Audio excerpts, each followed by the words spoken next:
Nem ismertem a siralmat. Most síralom sebez, fájdalom gyötör, epeszt. Választ világomtól, zsidó a fiamtól, édes örömemtől.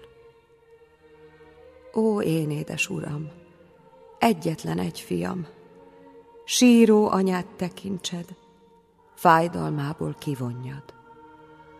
Szememből könny árad, szívem kíntól fárad, te véred hullása, szívem alélása. Világ világa, virágnak virága, keservesen kínoznak, vasszegekkel átvernek.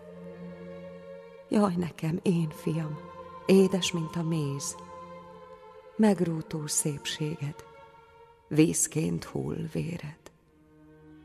Siralmam, fohászkodásom láttatik kívül, szívem belső fájdalma soha nem enyhül. Védj halál engemet, egyetlenem éljen, maradjon meg, uram, kit a világ féljen.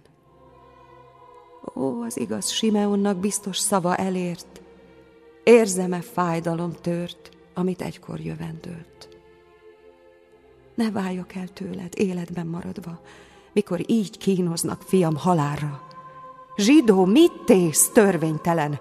Fiam meghal, de bűntelen. Megfogva, rángatva, öklözve, megkötve ölöd meg. Kegyelmezzetek meg fiamnak, ne legyen kegyelem magamnak. Avagy halál kínjával, anyát édes fiával együtt öljétek meg.